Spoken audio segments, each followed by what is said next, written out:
Dr. Watson, would you kindly close the door behind you so that we can limit the price of your carelessness to merely hours of work rather than days? My apologies, Mr. Holmes.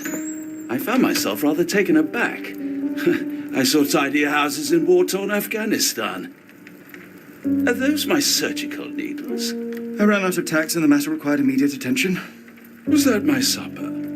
Plainly not, for I was the one who ate it. I set it aside for this evening. And for that I am grateful. Is that my bed? Watson, since you've proven yourself a master of observation, might I ask you to apply your skills to a more pertinent question? Namely, the whereabouts of today's newspapers. They are the key to everything. The newsboy is usually reliable. Medically speaking, I often find that the key to everything is good sleep. In a bed. Your papers are here, on the table.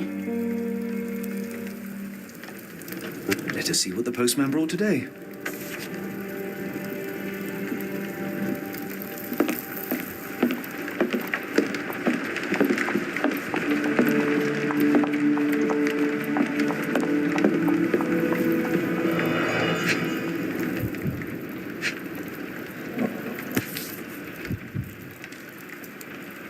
Your order from Barnes' bookshop has arrived, Doctor. Barnes insists on delivering the books to our door, even though we could easily walk to his shop. That's good service. Another letter from Werner.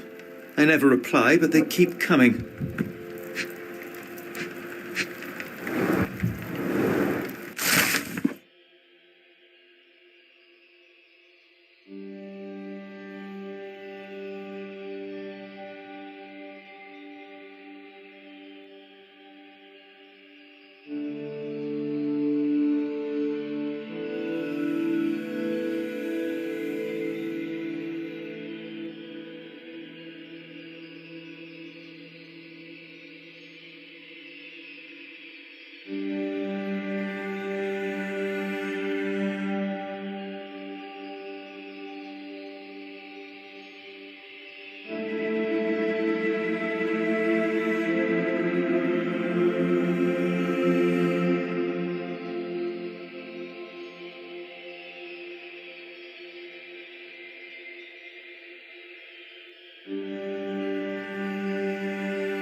Local gossip, all of it uninteresting.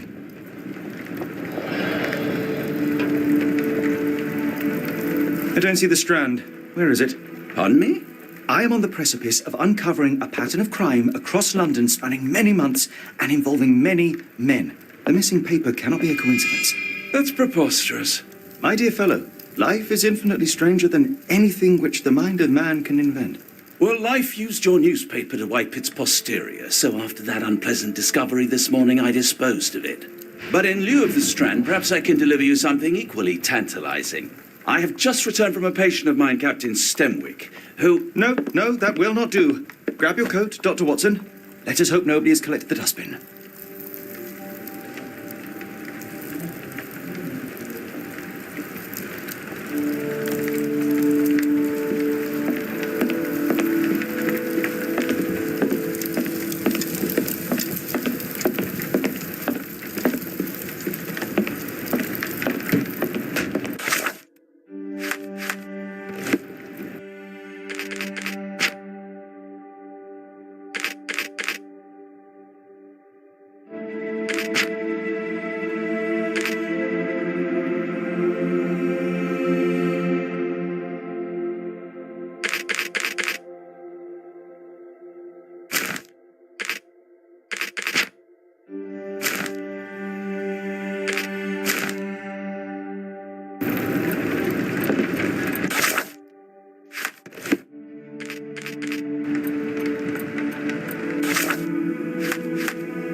The dustbin is yours for the digging, Mr. Holmes.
cactus spine. If it gets in your skin, it's awfully tricky to remove, and when laced with poison, the perfect assassination tool.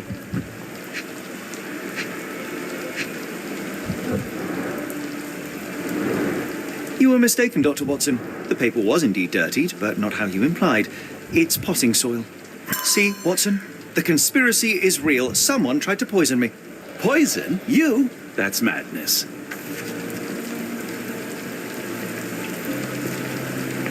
Get the Strand. Get your copy of the Strand here.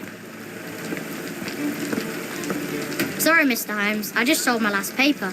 Blast. Then why are you still here? Boss pays by the hour. No sense in returning early. Any breaking news today? The dock accident. It's the talk of the town. Yes. Besides the tripe on the front page, anything about burglaries? I'm not sure, sir. You're a bright child. I presume you see everything that goes on around here? Nothing gets past me, mister.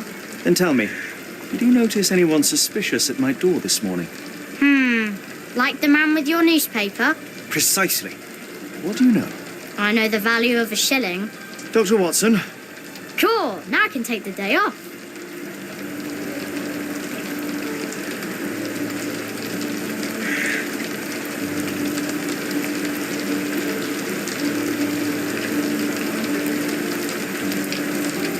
which way did he go? Not sure. I was distracted by customers. Sorry. Can you describe the man you saw? He was carrying a lot of books. Up to his chin they were. Never heard of a well-read assassin. Looks can deceive. Hence the appeal of disguises. Did you see what he was up to? Nah, not really.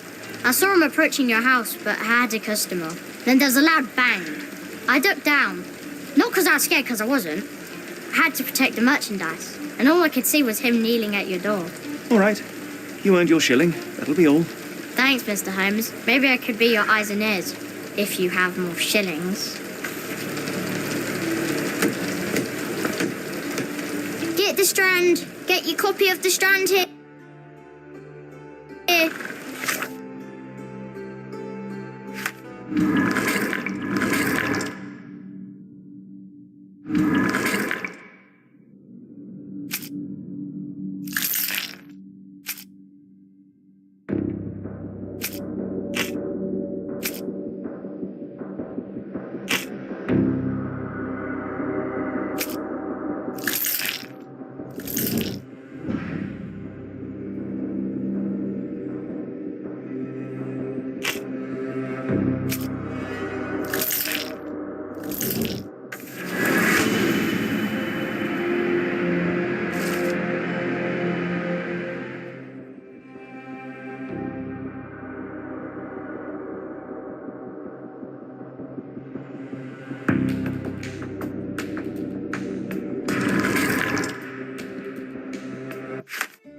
Come now, Mr. Holmes. Murder? Yes, Barnes has his quirks, but he also has his scruples. Not every pawn knows its part Get the of the game. Strand. Get your copy of the Strand here.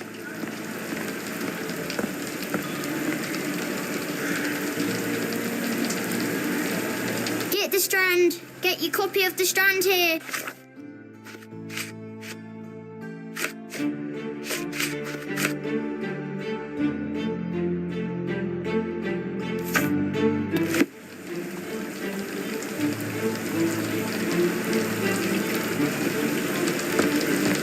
Get the Strand. Get your copy of the Strand here.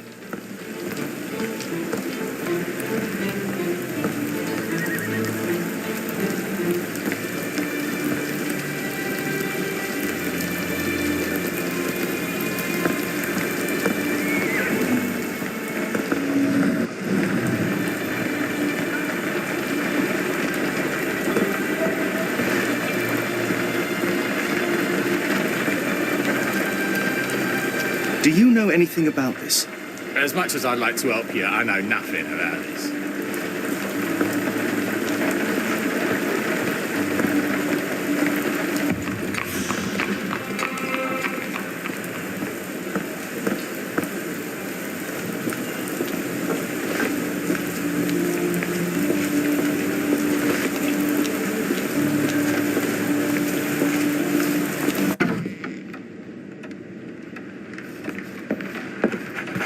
Do you even have enemies that would want to kill you?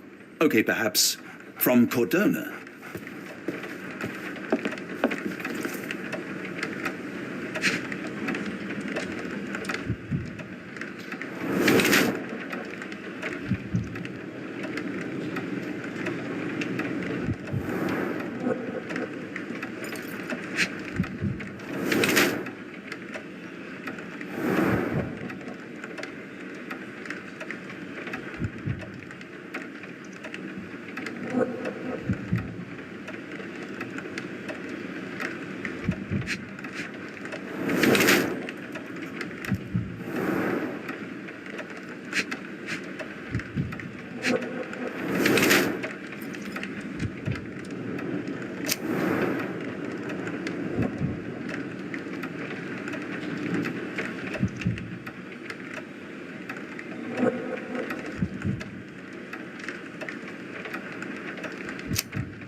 Mr. Barnes, a word.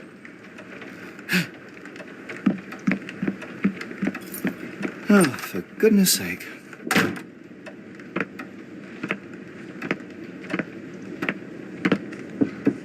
Who goes there? Sherlock Holmes. Now, will you please? Mr. Holmes. Golly, I did not see you come in. Would you care to answer some questions for me? Well, I wish I could, but I am deep in the weeds with work. How about we reschedule in a month or two? Come now, Mr. Barnes. It will only take a moment. Really deep in the weeds with important things. Well, help yourself to any book. Just take it and pay later. I trust you, Mr. Holmes. Barnes doesn't seem like himself. Why is he acting this way? You're asking the right questions, Doctor. Let's find a way to coax him out.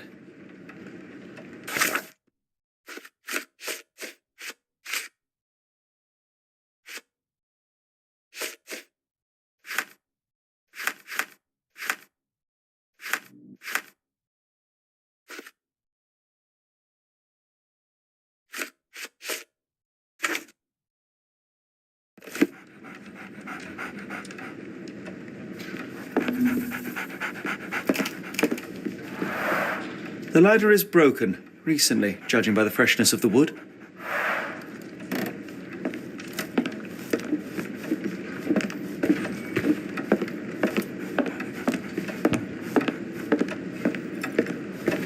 I could hardly imagine anything more macabre.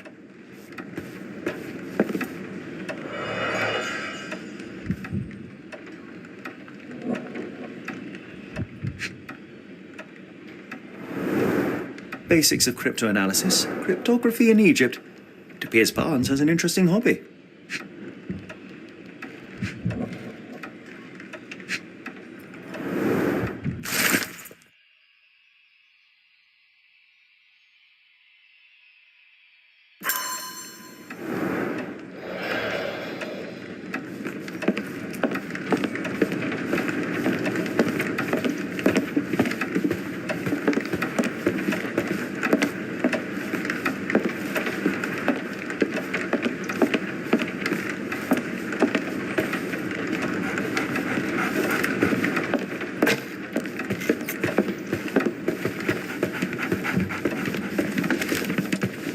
So, Barnes has a dog now.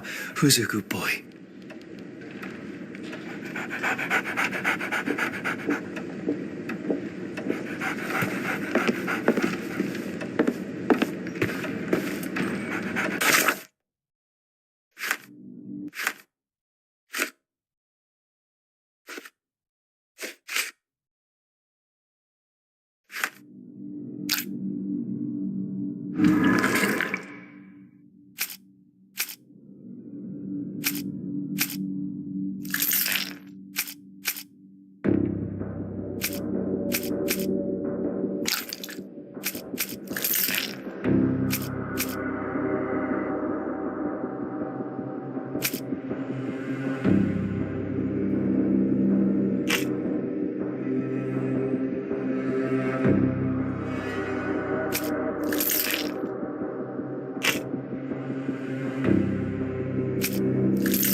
Apologies, but I can't hear you.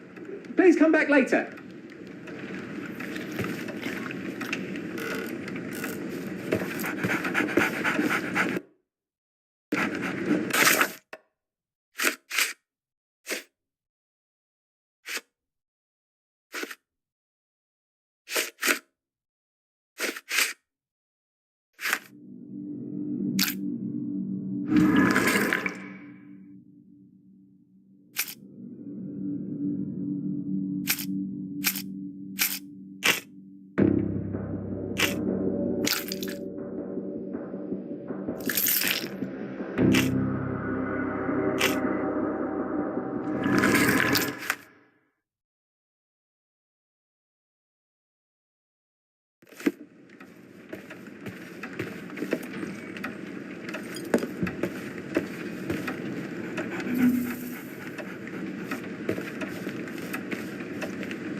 The finest view London has to offer.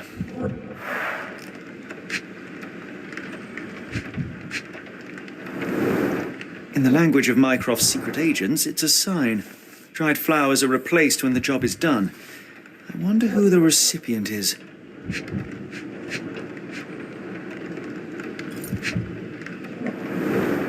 An improvised stand, but it does make the flowers more visible.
The weather is dreary, isn't it? To be fair, my flowers could use the rainfall. Hello there. What's your name? Lily, I know, not very original.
encouraging people to stop and smell the roses?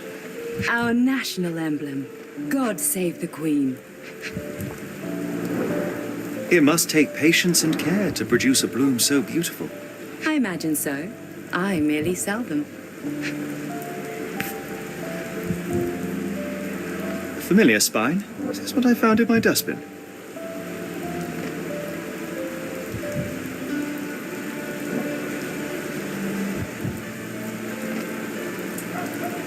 The pot is damaged.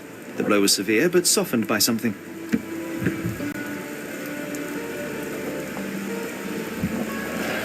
Anything tickle your fancy, Mr. Holmes?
Mrs. Fleming, you look particularly lovely today.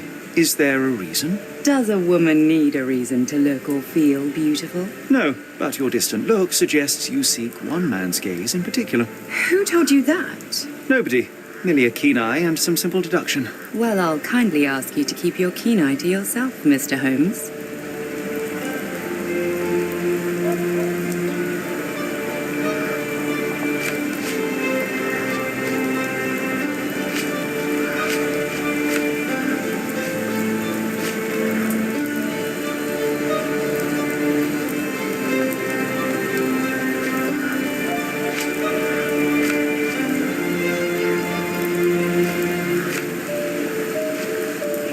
What do you make of the flowers in Barnes' shop window? Well, they could use a bit of water. Do they mean anything to you? Mean anything how? I'm not sure I follow, Mr. Holmes. Why do you think they're there? Are you suggesting the flowers are for me? It seems likely, does it not? Oh, I hope you're right.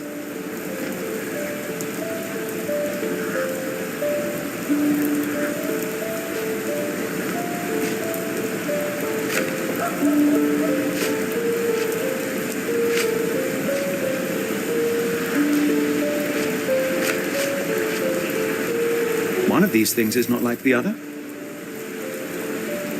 Come again? The cactus. Those fearsome spines can prove a devil to remove, and the sap is often toxic.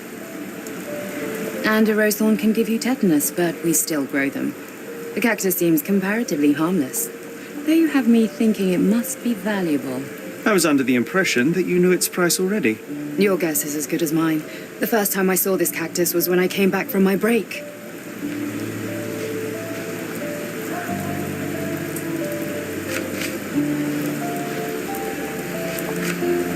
Are you sure you're asking the right person? I'm just a flower seller.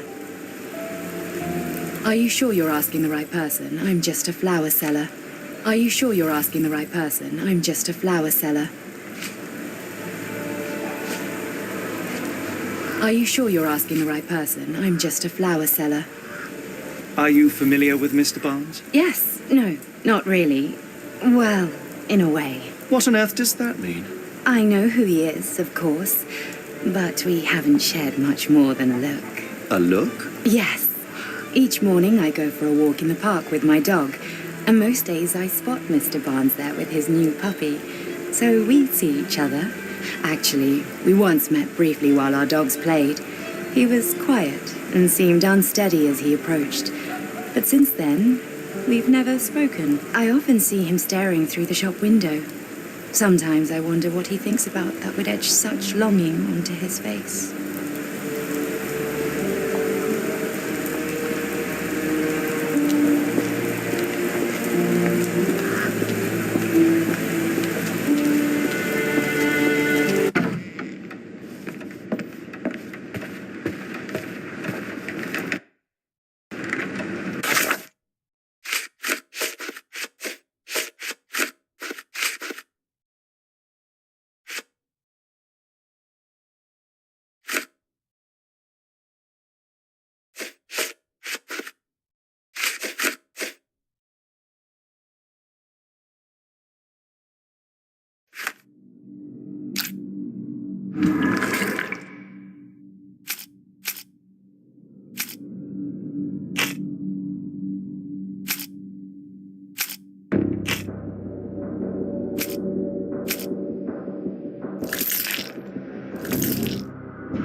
I think perhaps I have been chasing shadows. Do not despair, Mr. Holmes. Even the best of us make mistakes. We better tell Mr. Barnes what we've learned. Mr. Barnes, I know what you did, and I know why you did it. I'm sorry, Mr. Holmes. I can't hear you very well from behind the door. I couldn't read this morning's edition of The Strand because it was covered in soil and spines. I know you dropped a cactus on it and then fled. You ordered a cactus from the plant catalogue and then left it for Mrs. Fleming as a gift. You place flowers in the window to get her attention and wear high heels to appear taller and more desirable. You are her secret admirer. Barnes, it's Dr. Watson. Rest assured we are not interested in disclosing your personal affairs to anyone, including Mrs. Fleming. Please come out. All right, then.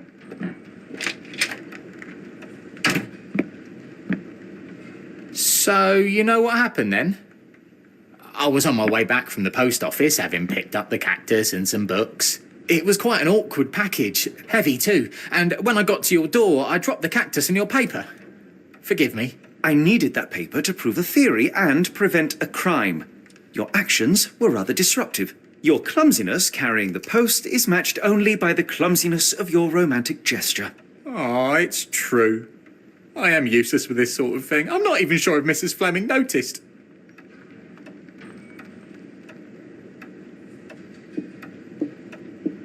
As in most things in life, truth is the answer.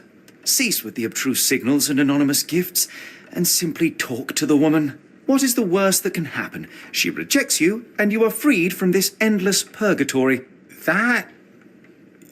Yes, you are correct, of course. I do have a slight tendency to overthink things. Thank you. So at last, we return to the matter of the paper. I'm investigating a string of burglaries. Did you perhaps read of any before the edition was spoiled? I don't recall, but you're welcome to read our copy for yourself. You had an issue of The Strand here all along? Well, naturally. I am a bookseller.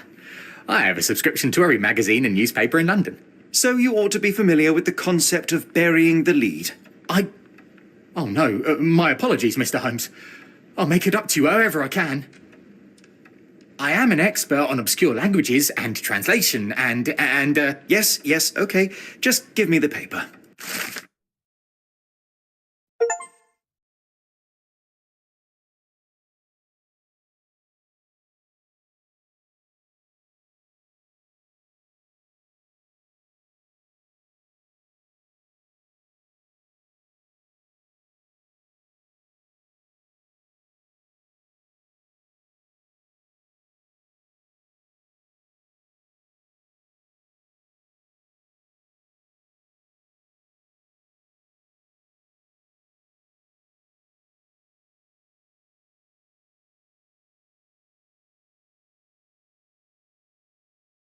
Come, Dr. Watson. Let us put this matter behind us. Farewell, Mr. Barnes. I hope to hear good news about you and Mrs. Fleming. Well, that was an utter waste of time. An assassination did seem rather unlikely. There was supposed to be another burglary. I was certain of it. Something you wish to say, Doctor? No. Well, only that you have a remarkable faculty for deduction and pattern recognition, and that perhaps, if ill applied... I see things that are not there. Yes. It is London. There will always be burglaries. Doesn't have to mean anything. So it seems. Forgive me. Without something to occupy my mind, I turn into an entirely different animal. Which brings us back to my news from earlier. I think I have a case for you, a real one. Truly? Indeed. Though perhaps not as thrilling as your stories from Cordona. A patient of mine, Captain Stenwick, told me that his servant disappeared. I said I knew just the man to help. What do you say? Oh, Watson. Yes, I know it's not the most tantalizing mystery, nor the story to launch my writing career. But... It's brilliant. Let's go. Oh, good. Well, his house is nearby. Come.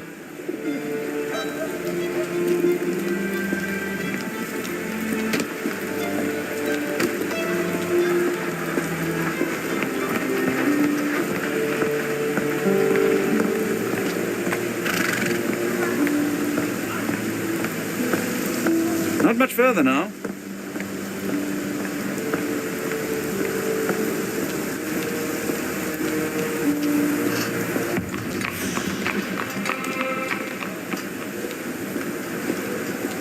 Is this lousy attitude of yours because of my altercation with Inspector Lockhart? Did he put you up to this? Sir, the inspector has nothing to do with it. I'm telling you the same thing I tell anyone seeking a missing person. Good day, gentlemen. Forgive the intrusion. Captain Stenwick, this is my colleague Sherlock Holmes, the consulting detective I told you about. At last, a professional. This useless officer refuses to do anything about Kimmy here, my missing servant. What was your name again? I shall be certain to inform your superiors. Sergeant Ruffles. And it's my superiors who made this decision, sir.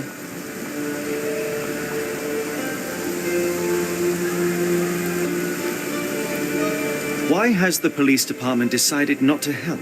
We investigate murders, thefts, fraud, arson, real crimes. A servant walking away from his master is not our highest priority. That said, if we find Kimahia breaking the law, we'll be sure to notify Captain Stenwick. Have there been other disappearances lately? Of course, here and there. But when life is tough and opportunity comes knocking, you can't blame those who answer. Now, I must be off. Best of luck in your search.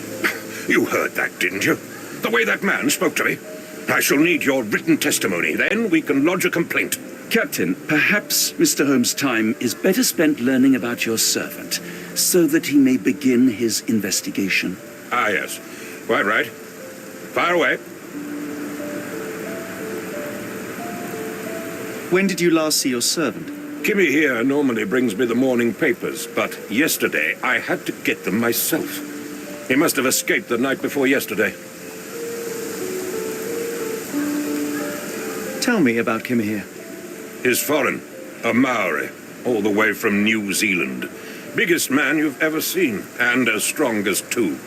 Dark hair and fearsome tattoos. He doesn't speak a whit of English, never bothered to learn. But I made do with pointing. I invested a lot of money in him, so he must be found. May I see your servant's bedroom? His shack is in the garden. You can't miss it. Did you search the room? Of course, but only to check he wasn't lying dead inside. Everything seemed normal at a glance. I take it this is the first time Kimahia has vanished? Undoubtedly. The man seemed terrified of the city. I think it was all the noise. He never left this estate. Should he cause any damage, I will bear the responsibility, for it was I who rescued him from savagery and brought him here to England in the first place. Is there any reason Kimahia may have left? I should think not.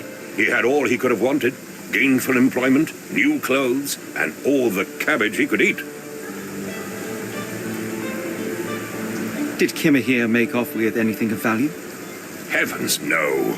I would have mentioned it to Sergeant Ruffles. Still, he must have fled with some money on his person. No. I kept his wages in my safe. For security. All right, Captain. I think I have enough to get started. We shall first take a look around the mansion. Go ahead. I'll be here, mentally drafting my complaint.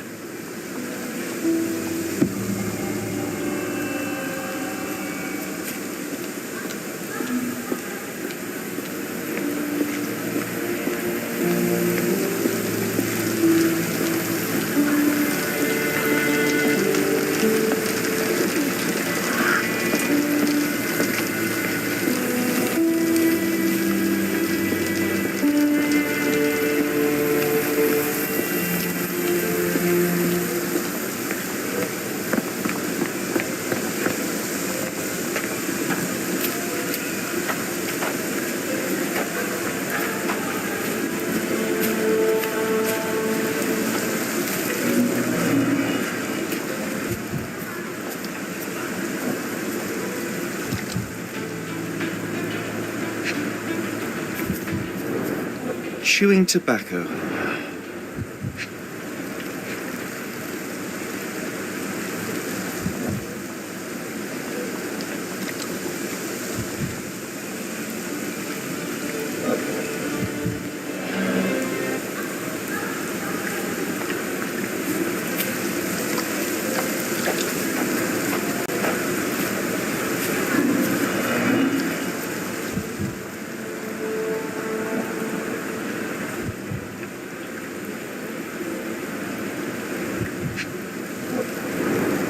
A shoe print, roughly size 11, with a worn-out sole.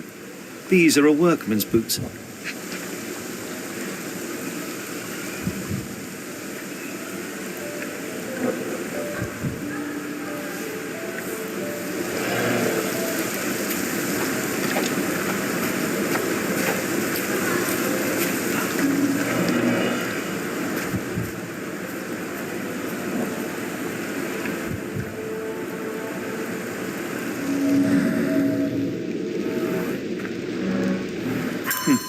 Looks like a knee print.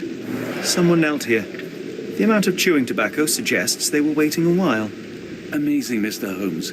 To read the ground like an open book.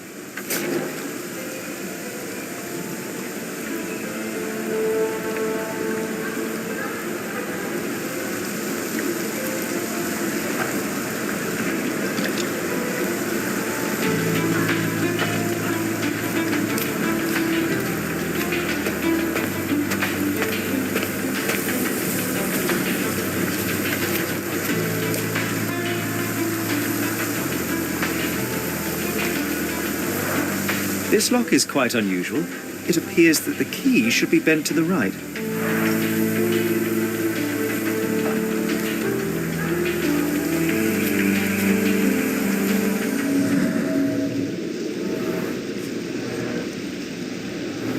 Could have left these tracks. They seem fresh.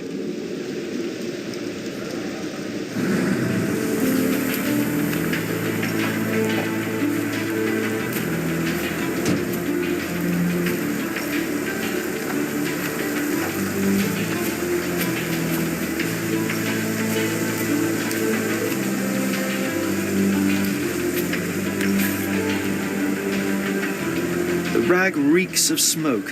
Someone plugged the chimney.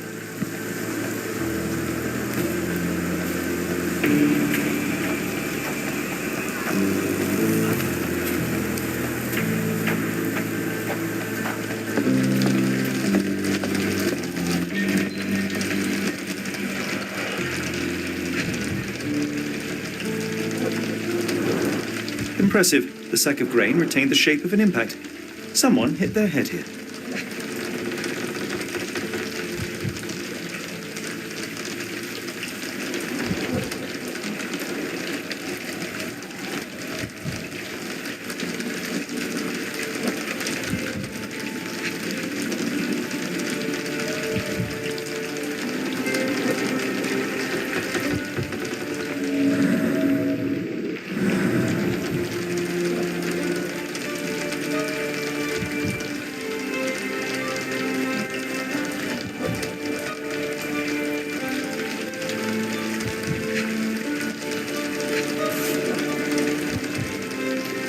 A small Navy spyglass.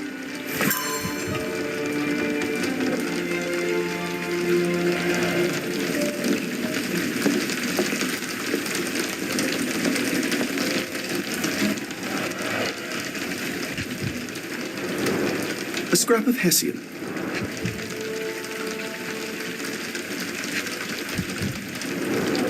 These were sturdy boxes. It would have required a serious blow to break them.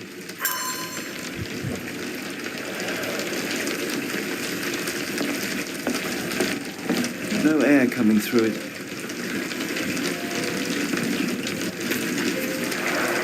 Is this a Taniwha, a Maori water spirit, or something else? Either way, it's giving me chills.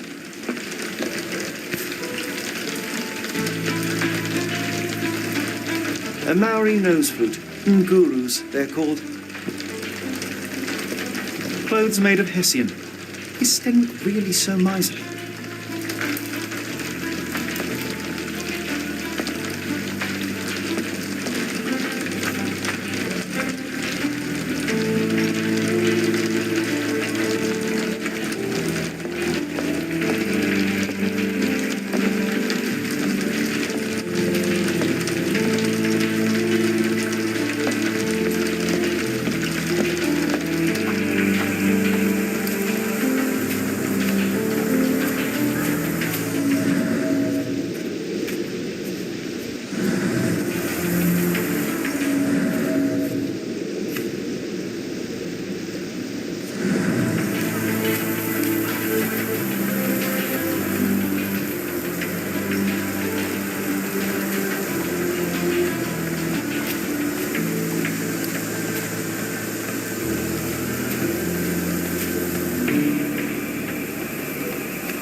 This lock is quite unusual. It appears that the key should be bent to the right.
I thought you were meant to be intelligent.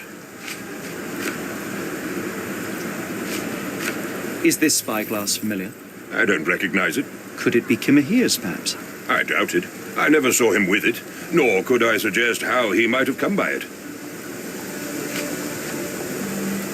Are you joking? Why would I know this? I came across a pile of Hessian clothes in the shack. Are they Kimahir's? Yes. I had to give him something to clothe himself. He seemed unfazed by his bare skin, but I found it distracting. The door to your garden has an interesting lock. Yes, I have uncommon locks on every door of my mansion. It makes them harder to pick. Kimmy here and I both had a set of keys. I'll need to borrow them. No, you'll need to do what I tell you to do. Examine the garden.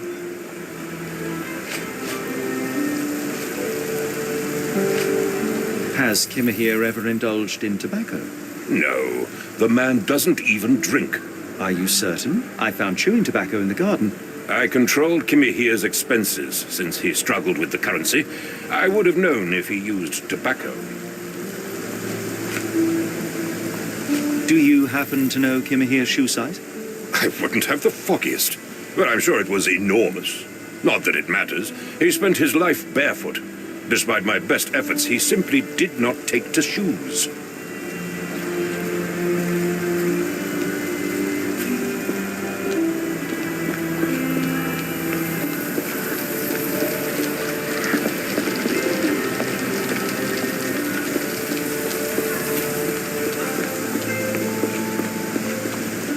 Why are you still here?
Someone moved a cart to this spot and then took it elsewhere. Can't see it anywhere in the garden.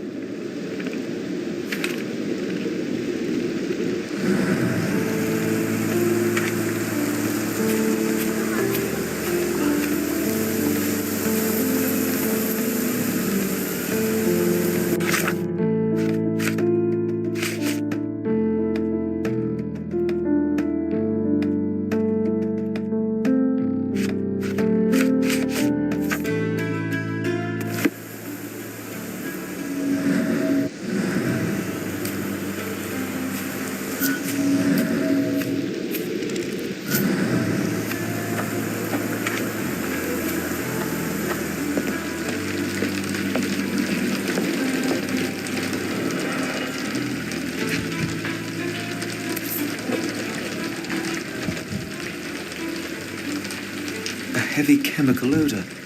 Lend me your nose, Doctor. I'll never forget that smell after my time in Afghanistan. That's an opioid, Mr. Holmes, a narcotic. The ashes are long since cold. Mutton chops, the remains of a meal.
Surveilling from afar, the intruder waited for a window of opportunity. When Kimahir went to sleep, the man crept up to the shack and slipped narcotics down the chimney pipe, then blocked it with a cloth. Kimahir inhaled the sedative and fell into a deep sleep. The intruder tried to move him, but the man was heavier than expected. The intruder fell on the sack and dropped his spyglass. In order to transport the servant, he had to use the cart. The final challenge was opening the garden door. Luckily for our intruder, Kimahir had the key in his shack. Remarkable. It makes total sense.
You'd best have found something by now, gentlemen.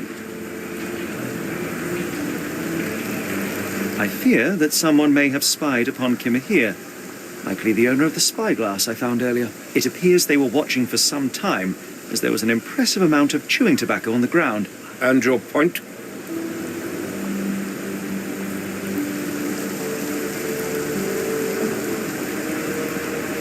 You said that you checked the shack earlier. Did you notice the cart tracks near it? Now, one ought to expect a servant to make regular use of such a thing. Indeed, I would have overlooked the detail were it not for the cart's absence.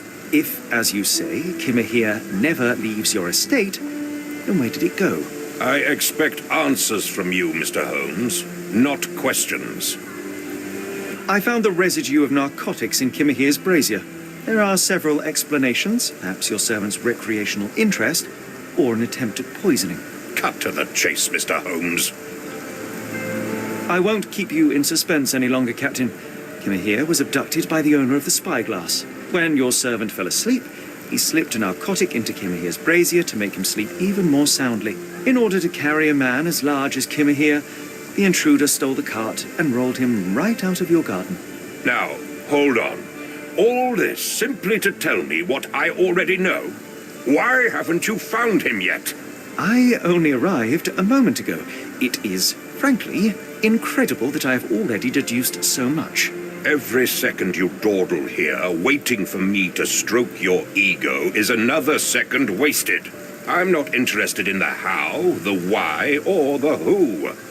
I am only interested in recovering my investment. Spare me the claptrap, boy, and go and fetch my servant.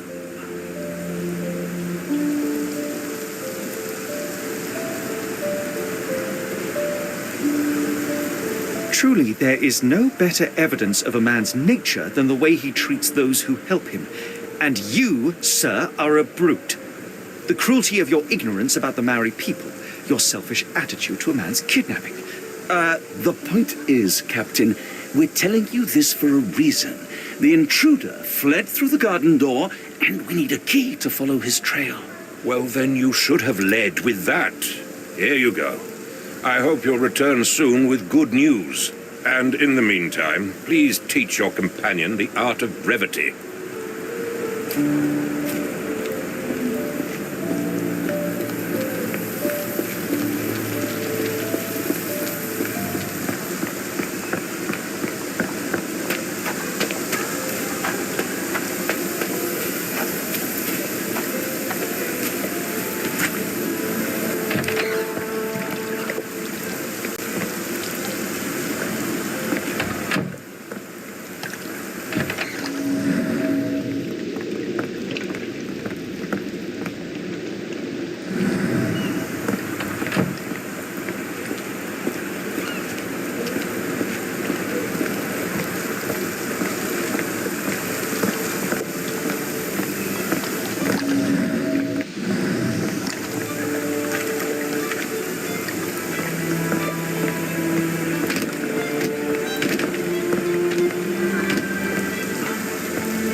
Sturdy rope, professionally tied in a Portuguese bowline. This knot is often used by sailors to create a bosun's chair.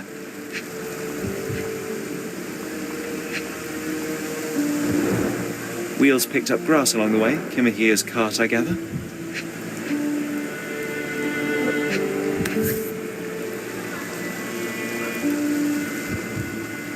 Roy Soulsby. Could that be the name of our man?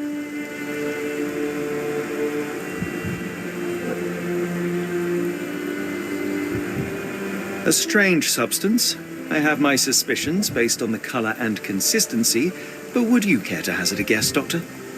Well, it's odorless, but from the way it absorbs water, I'd say saltpeter. Then we're in agreement. Well done.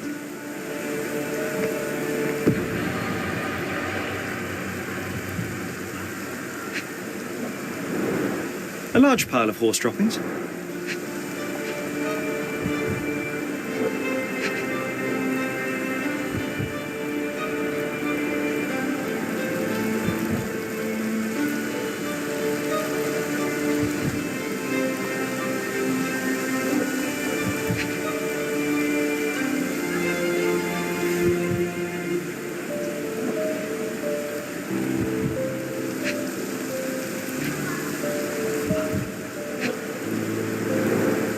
Many cigarette butts. Someone stood here for hours. There was a cab waiting here. Our abductor slipped in and then off into the night.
Strand proved not so useless after all.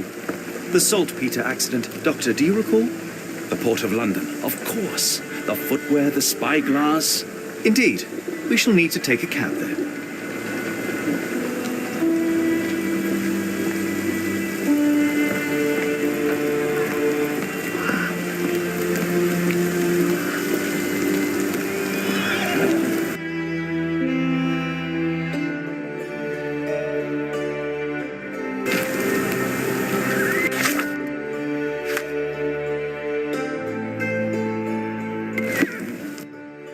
Where to, Gav? The Port of London, please.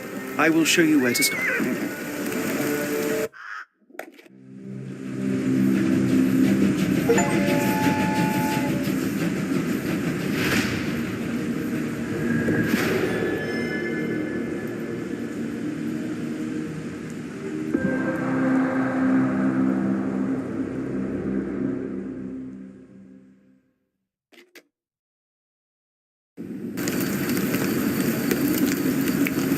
Mr. Holmes, what a compelling mystery we have stumbled upon.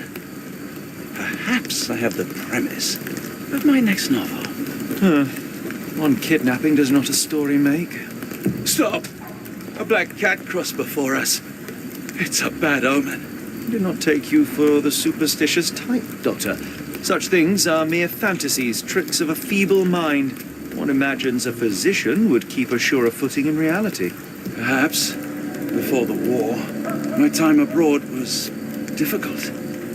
Once, I came across an Afghan, bleeding, who I could not save. He pressed a rosary into my hand. A gift, he said, so as to gain God's favor.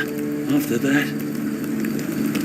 Dr. Watson? Yes, well, I shan't get into details, but sometime later I found myself lost in the desert. Dehydration set in. And things grew ever more dire. The man's words came to me. I said a prayer and placed the rosary on a rock. A gift to gain God's favor. And you were rescued? Yes. A detachment of British soldiers found me. To whom I'm grateful. Without their diligence, you would not be standing here and I would not have this case. I'm sure you have another explanation prepared, Mr. Holmes, but I think I shall cling to the occasional superstition all the same. To each his own, Dr. Watson. So long as it does not interfere with my methods, do it. We must press on, cat or no cat. The question remains, why abduct Kimmer here?